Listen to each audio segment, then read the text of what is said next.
Hi everyone. Want to talk about the employee retention tax credit. Now, a lot of business owners aren't even aware of this. The employee retention tax credit was passed by Congress the same time the PPP loan program was rolled out.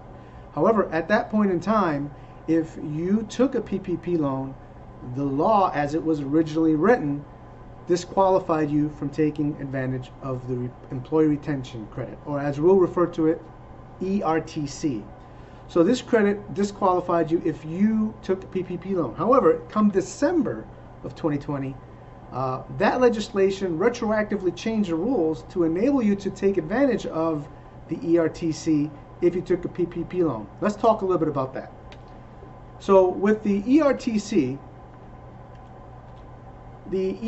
was a tax credit that the IRS enabled businesses to take to retain their employees during the pandemic, the difficulties of the pandemic.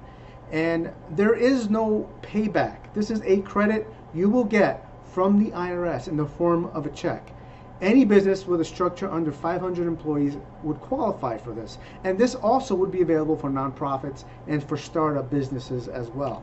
So what if you took a PPP loan? Now remember, originally if you took a PPP loan under the original rules, you couldn't take advantage of ERTC. However, the December 2020 legislation did change those rules, and retroactively now for 2020 and for 2021, you can take advantage of the ERTC even if you took a PPP loan. However, the qualifier there is the wages you use for forgiveness of your PPP loan cannot be used to qualify for the ERTC. All right, you can't double dip, and that's where this calculation can be very difficult and complex. So what are the qualifiers? So for 2020 and 2021, different rules, and we'll go over real quick. For 2020, simply a decline in gross receipts of greater than 50% compared to the same quarter in 2019. That's the first qualifier. Or if your business was completely or partially closed or suspended due to government mandate or restrictions. Those are the two qualifiers. What's the maximum ERTC credit?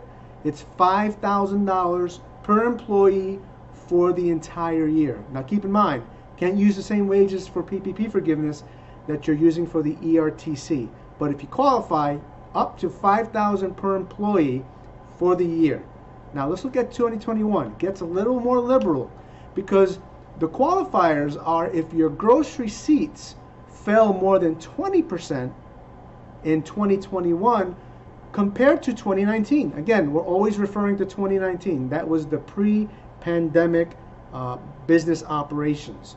So if the decline was greater than 20%, you would qualify. If your business was also completely or partially suspended due to government mandate or restrictions, also qualifies you. Now, what's the maximum benefit for the 2021 ERTC? It's $7,000 per employee per quarter. So if you qualified for first, second, and third quarter, that's $28,000 per employee for the year, compared to the 2020 rules, which is the maximum was $5,000 per employee for the entire year. Potentially, you would qualify for up to $7,000 per employee per quarter. For 3 quarters would be $28,000 for the year. So if this is something you feel your business may have been impacted by those qualifications, you want to claim this now. This is an amendment to your 941, and this is going to take several weeks. We have clients that are waiting, going on 3-4 months now. But you want to get this claim entered as soon as possible to get those funds as quickly as you can. Help it beef up your working capital, get your business on the right track for 2022. We've been working on dozens of these, and the largest I've even worked on was $200,000 for a business. $200,000 of ERTC funds. Huge opportunity. Don't want to miss it. If you need any more information, just let us know.